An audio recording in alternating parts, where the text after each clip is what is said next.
first two parts, the next two parts have to be done. Now, parallelly, what is happening is that just like computers evolving,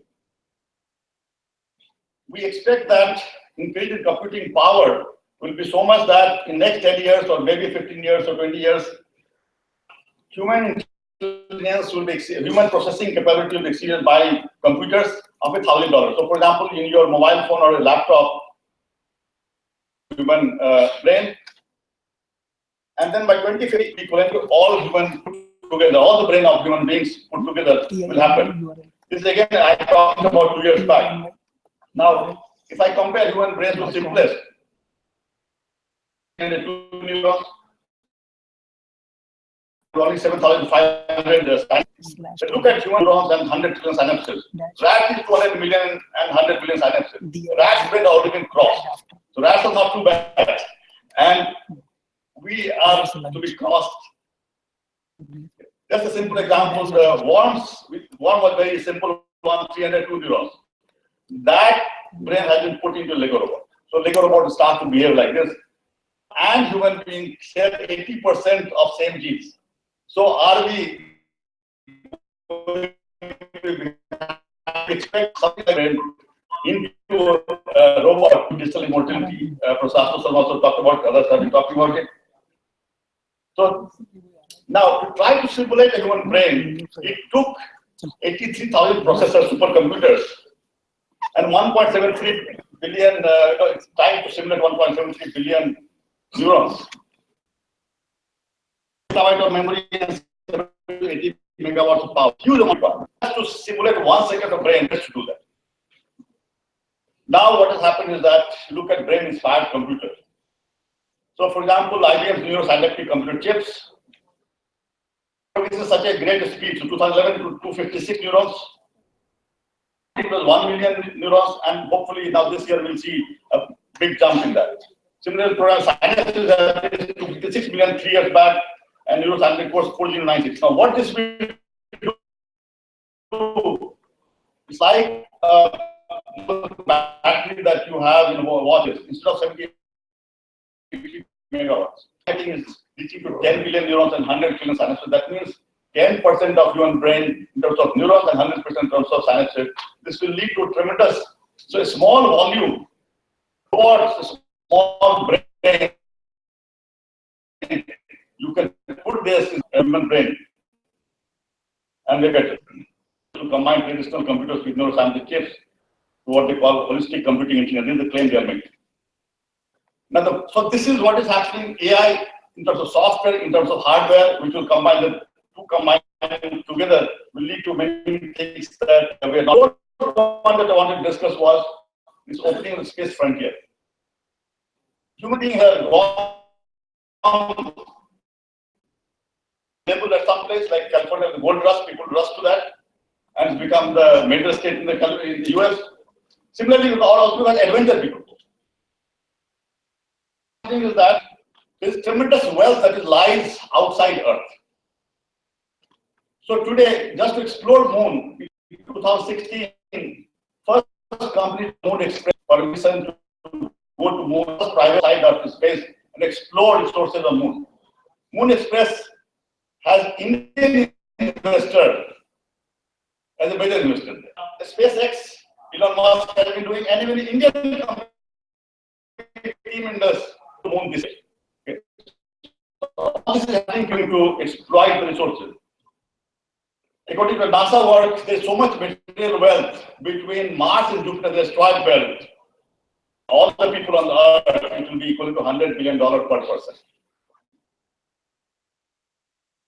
Among 7 to 8 billion people, 9 billion people, it will equal to $100 billion per person. Kind of wealth there, don't get.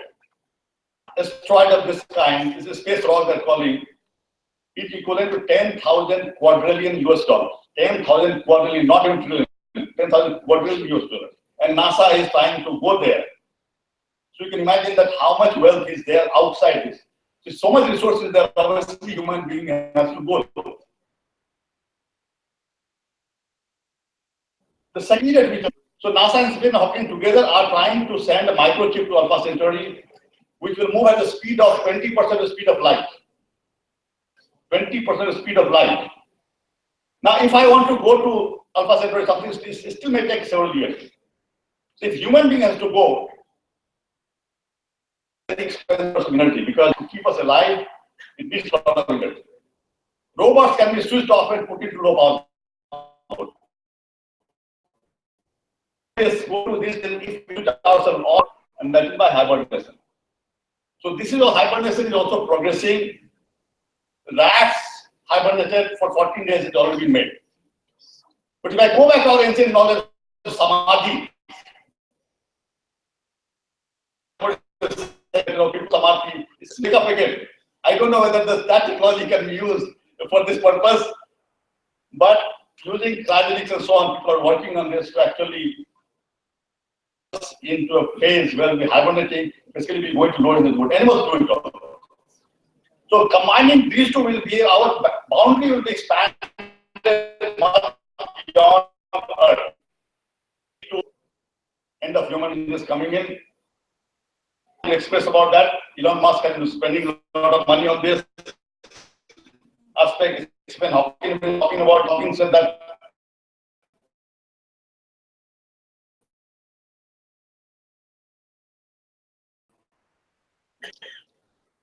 I will give a lot of time on this, but maybe Dr. Nitya will talk about this. Impact learning, because what's likely to happen is that some sense. Similarly, for example, this particular, you can go to the website K-Newton. They're saying that, okay, for each person, can them. So the AI will help you learn the way you want to do it. It's like Bruce's, what we had tradition. Industry, people have talked about, again, I don't have time to go into this. Jobs also has been talked about, but there's a concept of universal basic income that is being talked about. That means if robots become so efficient, then they'll put us out of job. But you generate so much of wealth that you can give everybody minimum money that you survive. This universal basic income. Out in Europe and also in India, Madhya Pradesh, one NGO is trying this. That you give everybody, irrespective of what they are, suppose 500,000 rupees per month, life improves. So something that we need to discuss. Or it is also being discussed that we will imply, like experiment is going on, 6 people work, or work only 4 days in a week. So basically use people for less work, so you employ more people. Social interaction going to be part of our life. As my father, there was an earthquake into us, and we had 2 cars at that time. We had not sold it off, and my wife used to be very upset with that car. It's a very old car, we sold it off. When the earthquake happened, my daughter is here. 3 of us used to sleep in those 2 cars for 1 month. After that, my wife was so much attached to that old car, she did not want us to be sold off. Even if we wanted to keep an eye on the car where it is going system. Now, your robot, which talks like human being, speaks like they are this. You can see these toys, which actually behave like the natural animals.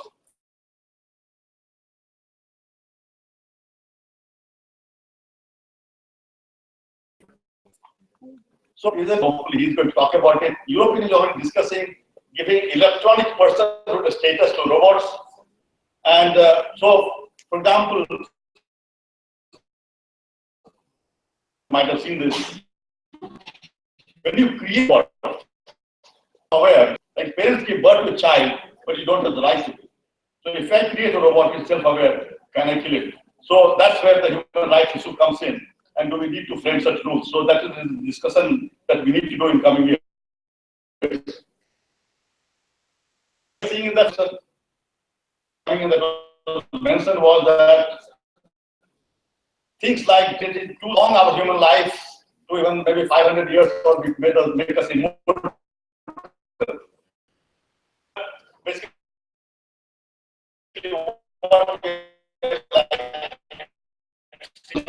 and biology, and give this example all the time. Man lost his hand, but you want to get body. And this gentleman is using exoskeleton to lift heavy loads. And biology are combining together.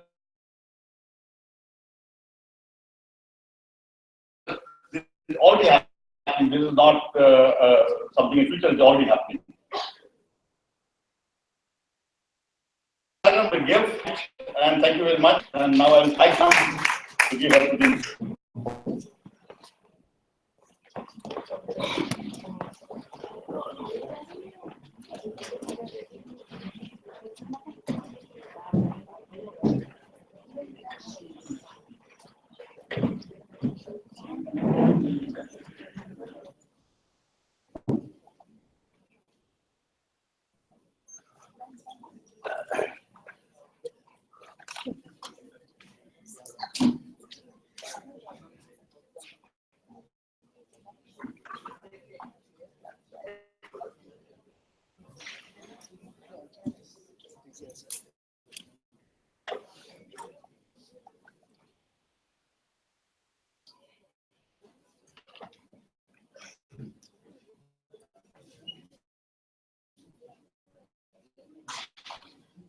Dr. Prabhat Ranjan for giving me this opportunity to crystal gaze into the future and to crystal gaze into the impact of technologies on and everything in between. Since I work at a culture agency myself, often culture is thought of repository of collective experiences.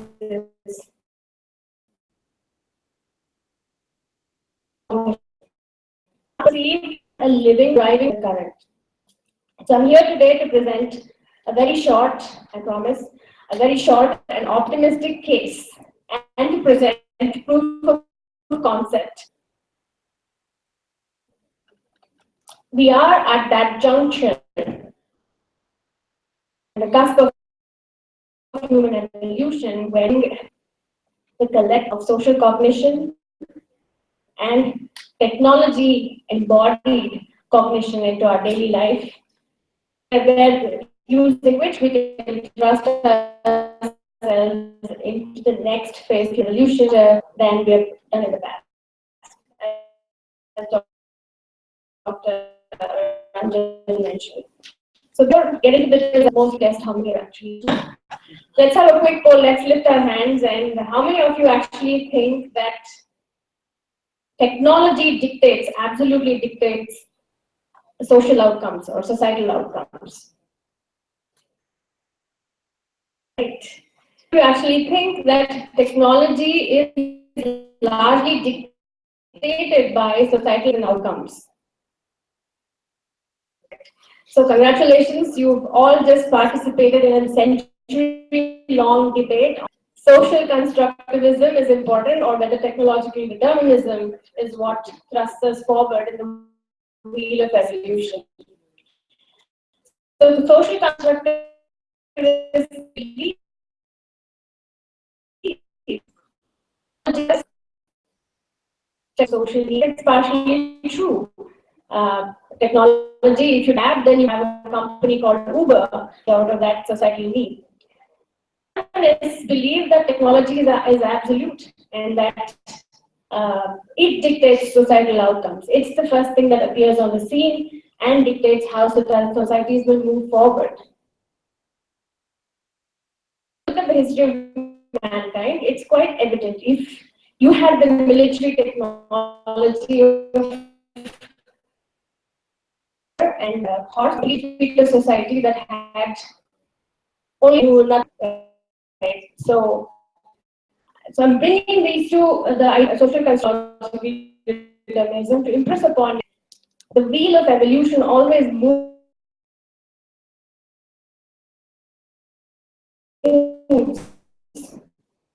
by the reciprocity. These might actually be further accelerated by technology, and that's why the future is really here. So let's briefly review what culture is. Do you believe that science is a culture? And the cultural paradigm often involves certain processes. Well, if you're a scientist, you should believe in peer review. You should believe in the process that, and for processes and methodologies that you've already inherited. Routines like this very conference where we want to huddle up and what's not.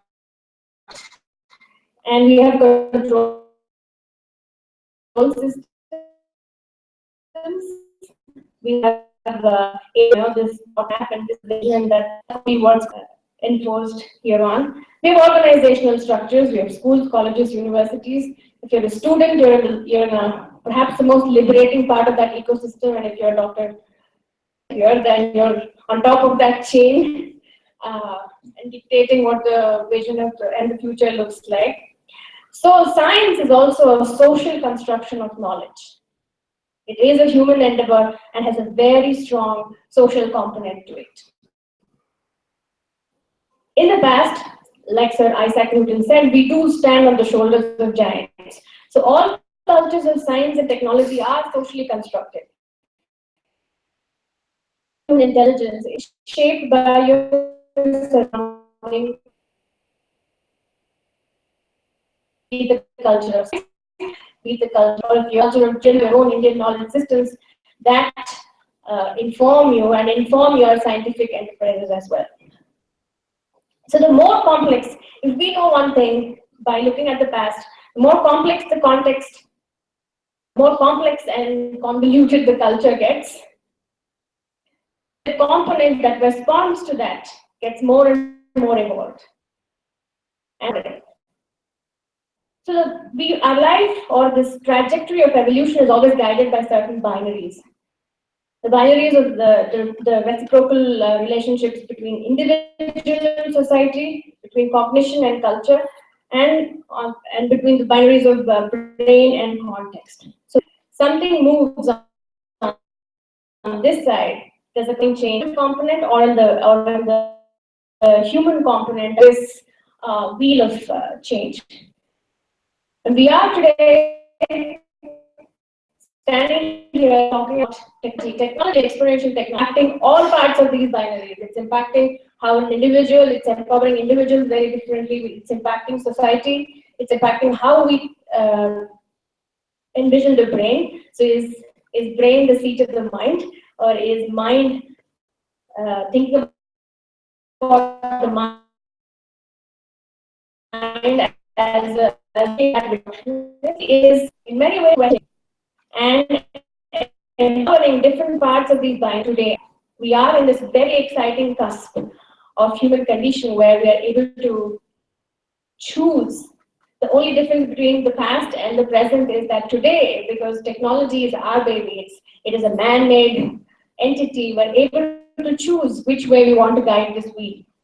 In the past, much of a control over the context that predicts outcomes, either in society, culture, cognition, or the brain.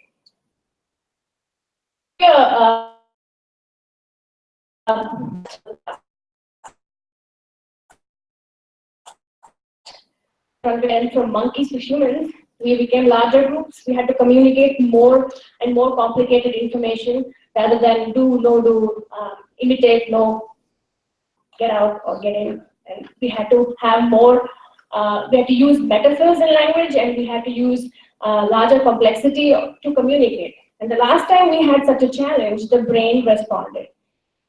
And the social brain theory says that evolution of human intelligence is directly linked to the social challenge of having to communicate with other groups. It was the environment that actually pushed the cog of cognition and evolution. But it was this social impetus, it was this social cause that pushed it towards who we are today. So you can see the Homo sapiens, both in terms of cranial capacity, human brain complexity, increased as a consequence of the sociology of human beings. So what we understand today, if we are to organize ourselves and think of ourselves and indulge in the metacognitive thinking that is very human as to who we are, we think that we are a gestalt of several intelligences, with Howard Gardner at Harvard organized as the theory of multiple intelligences. So if you look at all the laundry list of intelligences that are attributed to human agency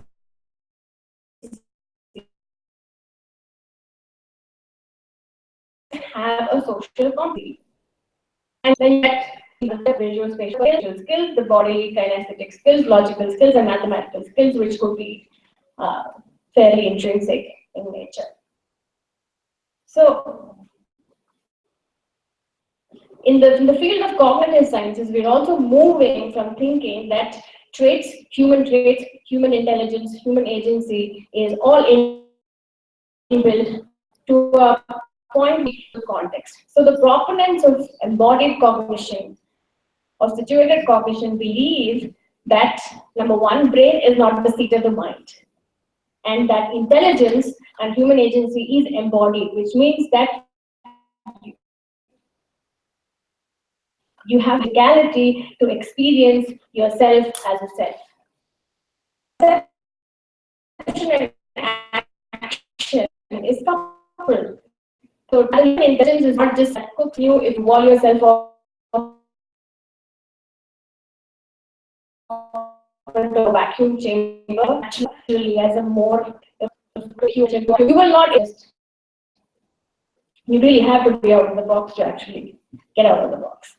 So proponents of embodied cognition believe that form of activism. They believe that where they believe that knowledge it is constructed by an agent, human agency, through its sensory motor interactions with its environment, and it's also co-constructed between and within living species through the. So it's most abstract human intelligence. Coming back to what Dr. Ashutosh Sharma and Dr. Prabhat Ranjan so beautifully illustrated through their talks, junction where embodied systems, not embedded systems, technology embodied systems with the combined power of artificial intelligence systems can coalesce the binaries of social cognition. You are only as intelligent as your. And now we have technology changing that. And in the past, we were only limited by the functionalities of a human, functionalities of your working memory. George Miller in 1950 is limited to the mind. You only hold 7 or plus or minus 2 objects in your working memory.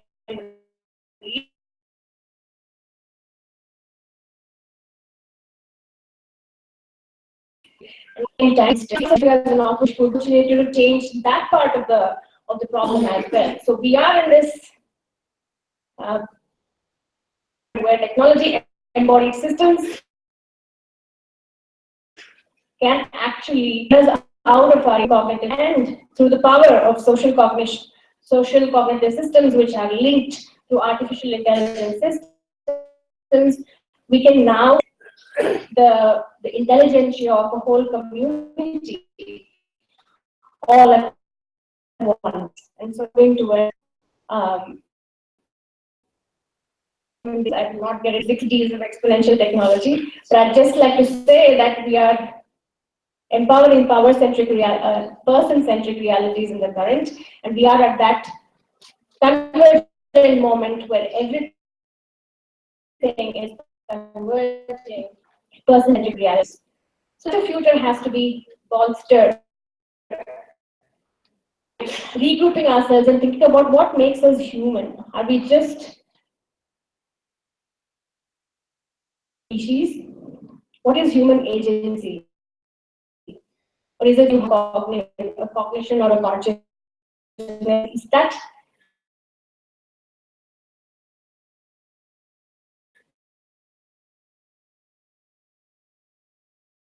would last enough to influence humans, like curiosity, initiative, tenacity, your ability, information, and knowledge, because information is not synonymous with knowledge, and your adaptability to rapidly changing contexts and rapidly informing the environment Leadership, social and cultural awareness, the metacognition of knowing what you're doing and why you're doing what you're doing and whether it's a good idea to do what you want to do.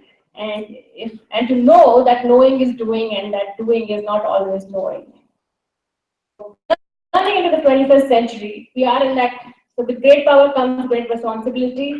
So this is a nice quote by Kathy Ann Davidson. She's an epistemologist, and she's simply put, we cannot keep preparing children for a world that doesn't exist. So with the impact of exponential technologies, we have to reorganize our thoughts on what education should mean for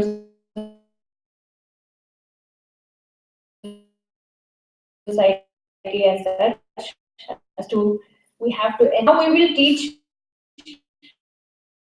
and for learning it human living as such.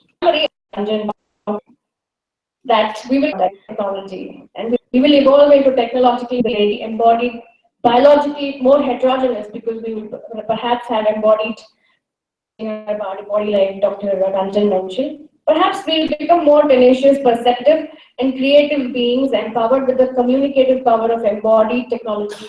So we will perhaps evolve into highly creative humanoid systems, and that's great.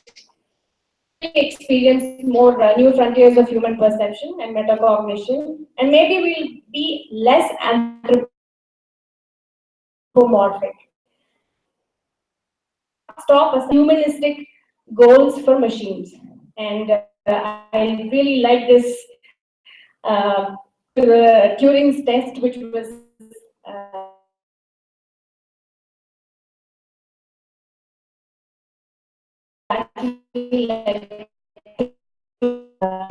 proposed that it's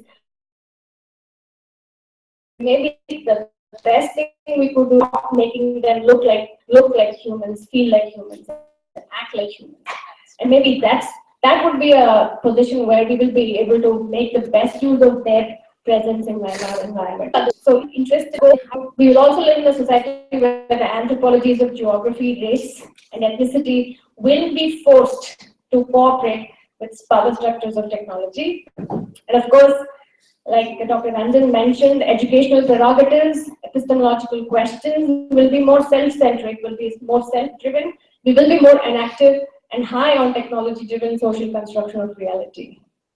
Thus might actually go back to what we started in the Indian knowledge milieu, that it might be very, very situated and context-rich and context-driven.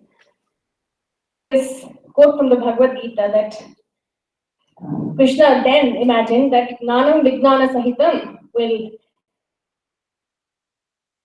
of miseries of material. Maybe in the future we will tweet each other that it's not Gnanam Vijnana. And when the day we are blessed with the pragyana to actually wisely use all of these conditions, we will have arrived at a more beautiful junction in our evolution.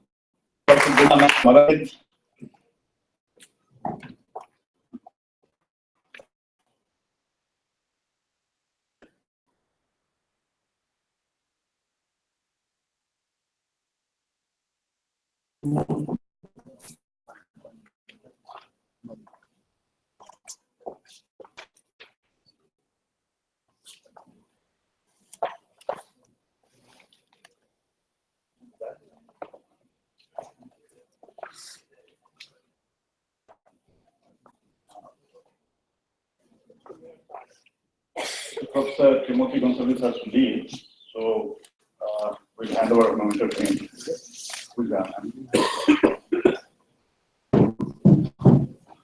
I would request Professor Prabhat Ranjan to give the memento to Dr. King.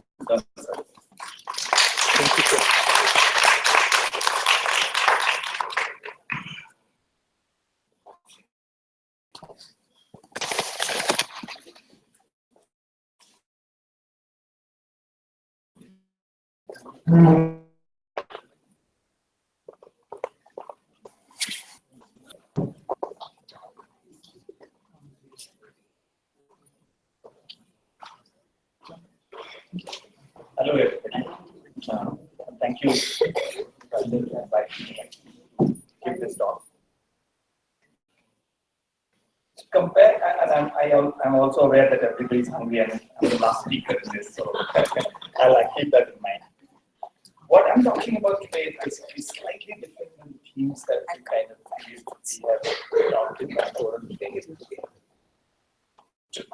I'm talking about if the future,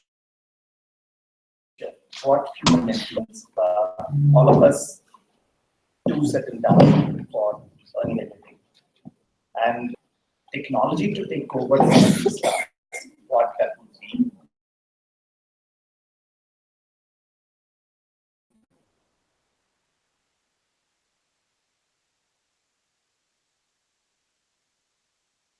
And what that technology would need is technology. If a body of knowledge that a particular task done by multiple people can hold, and then you learn from that. That's the kind of future. Or there is something else that is going on where have intrinsically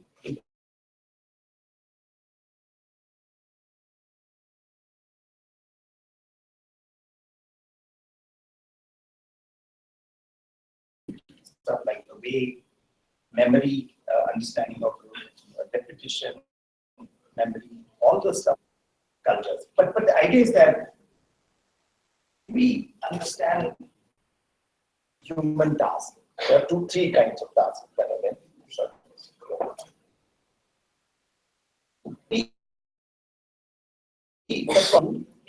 Individually, and if those need to be automated, then basically it can be enhanced, speeded up, or used completely. That you where we do this called software based one human skills and combining efforts and we do that. And the third categories of tasks that we are capable of taking all the Facebook pages and understanding them. It is impossible because that much memory, that much cognition power that we do not have. What the human efforts would mean. Then what has happened so far? So what kind of different waves of automation? Some of them are, like for instance, first we have automated human labor.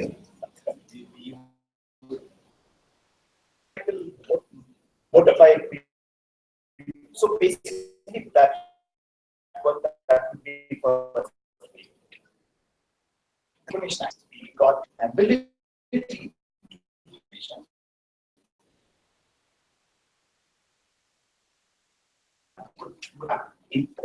and that we can see a mobility automated with where you would have to go to a library, access that information. Now that becomes a then after that we build it out collaboration. It's like one of the things would be that how humans collaborate with each other, how humans are allowing us to socialize with us to actually to have this collaboration. People have kind of not most of the understood, but in India, I think we have seen that is that outsourcing in a kind of automation, right? Because as you know that if you are doing a particular task and if you want to give that task to somebody else, it's a very difficult effort. Take the task and give it to somebody. So you have to kind of formalize that task, put it in a particular structure, and then give it to somebody. So KPIs and DPIs are that's a particular system.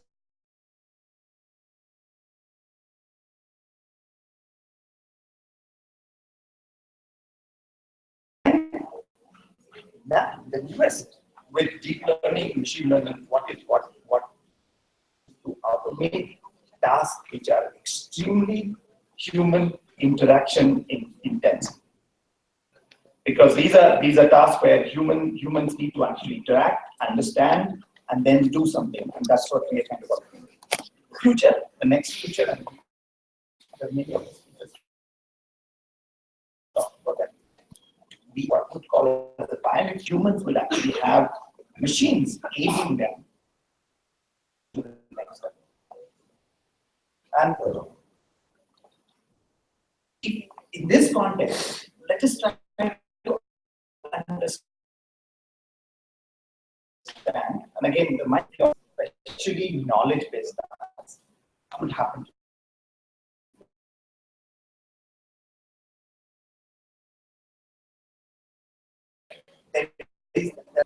Suppose if human beings would have two kinds of expertise.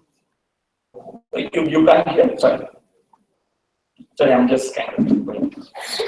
So two kinds of things to do a particular. One is what I call as these, and that I will define it a bit later. These of understanding could happen, and a good example would be driving a car task again and again. A scientist doing work in a laboratory over a period of time, and that is what I call as the domain of expertise. And that I think at many times we are kind of confusing. Description is by far one of the most important things.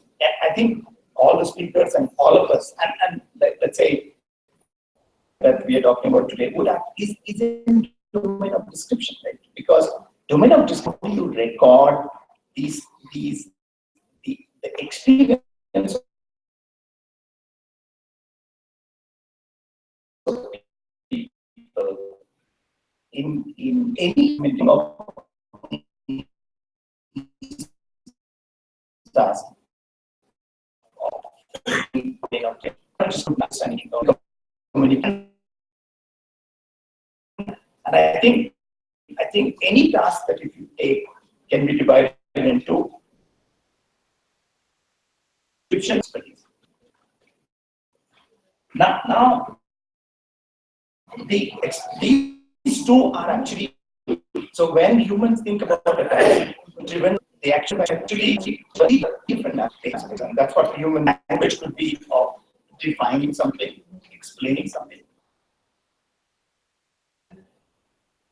And people who actually understand computer science, which even in computer science plays a big role. Suppose you write code where you name that particular function again and again. And that naming, and that is an extremely important aspect, that the language is required to name things. And name some very complex stuff. Like, for instance, the understanding of cognition, various stages of cognition. You have to name them. All of these stuff is about naming. Geometry, ability to understand spaces, distances, all of those important things. Mathematical computation. And divide that into domain of expertise and domain of description. And what you would get is what we would call as. And that general human intelligence defines the work that humans do, like different types of work.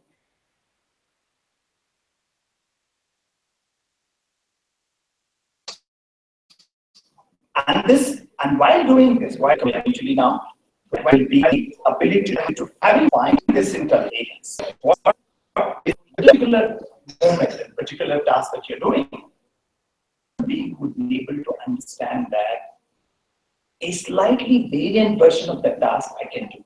Even if I've not been told to do that particular task, we are able to detect that variance, understanding of that task as a slightly different, but the same category. We are able to actually perform the effective of human task.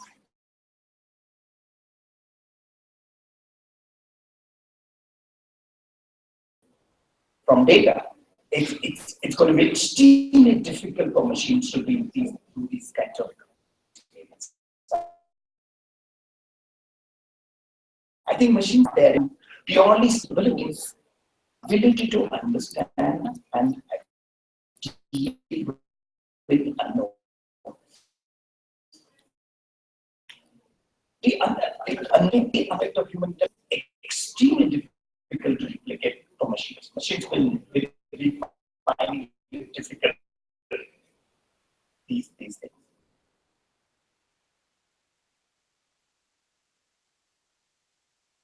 So, humans, the ability to be able to understand if the task is complete is of good quality. Okay, so this is very important, because if you do not understand if the task is, then you can keep on doing the task even if you do not. So there's a time limit. Like I told you that in our patent offices in India,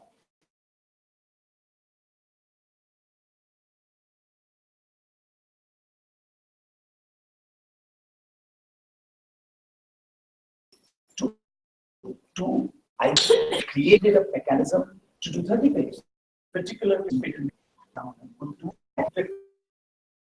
the patent exam. I do not have to search forever, because I can search for a few days and not kind of end my search. So, and awareness and awareness of quality is a hallmark of human intelligence, and that's a kind of interesting. So we are able to perform tasks given by somebody else, repetitive manner, and do that in a creative manner, and creativity as creativity is about understanding ways, creating a way of instinct that allows us to do stuff. So that's what we do in our day-to-day lives. So any AI or machine learning system have to deal with these aspects in order to complete automation that we are talking about. And it is a tall order. It is not the order, and the American elections are a very good example of that. The world could not predict what is happening, because I think there is a lot of variance opinions that people have. People will not be able to capture in a statistical way, right? And let's say, if you heard about the American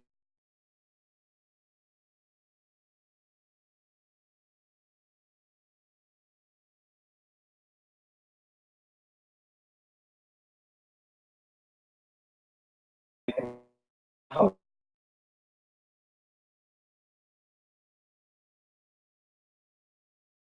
why did you do? There's one extreme people listen to that. Who at part actually that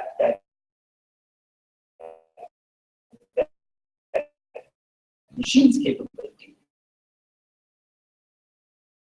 and that's where we go. Because even is not on the paper, and there has to be a newer type of artificial intelligence that might be required, which may not be purely statistical.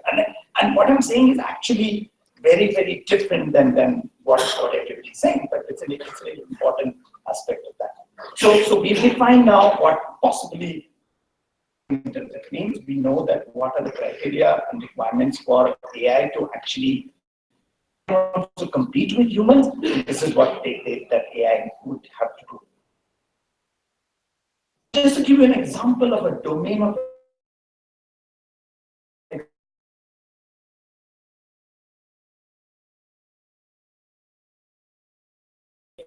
if you are,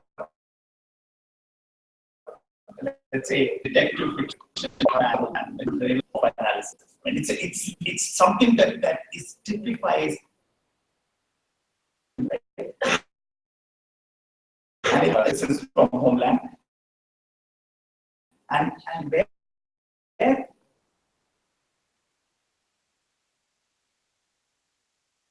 she is actually everything's a game. Whatever she is and a world where analyze information by putting all that information on the wall, pieces together, and then take a decision. This is what human intelligence is. And now this is like a combination. Is that she's a detective and she's actually a field agent, and she has to have that ability to understand. And it understands spy movies and detective movies. It seems that one of the trainings that you would need to become a detective is to understand all the things for this particular building. I think that a detective would understand the spatial geometrical understanding, the space analysis of the space. I want to run, which will be the closest exit. If something happens, how do I go out of this? And that is what a domain of expertise would mean.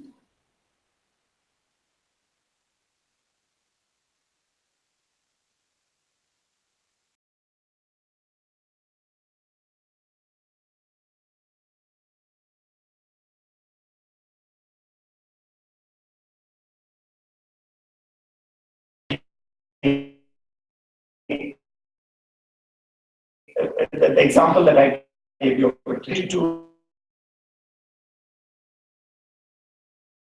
use strictly to take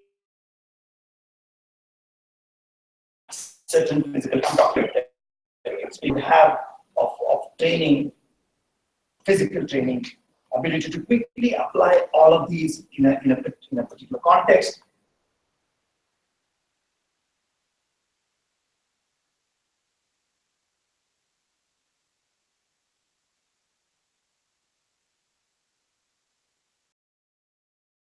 Universe, like you are not connected.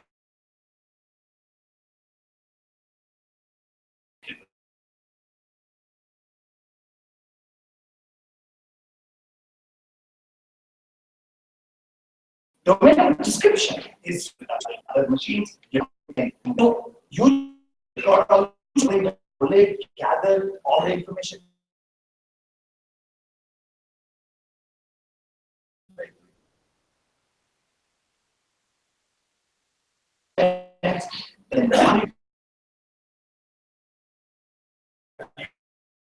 Use for myself. If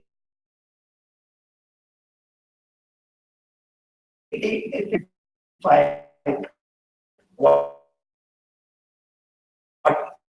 should we understand as about job would take over jobs that AI cannot, right?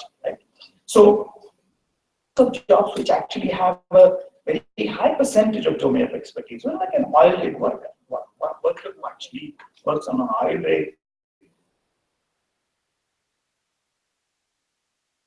Eventually, robots will detect cars, but still, problems that you want to detect,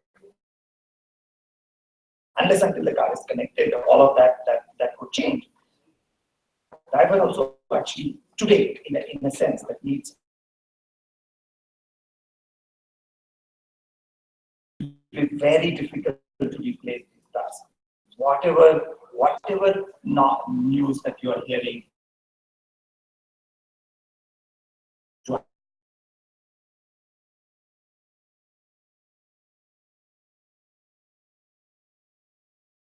actually of these tasks which sit in the middle. There is a domain of expertise and domain of like for example lawyers, because one of the interesting things about lawyers is that everything.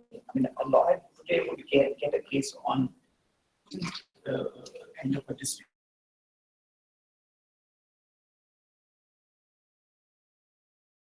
You actually understand many different domains of knowledge. That looks like the domain of expertise because it becomes a naming convention.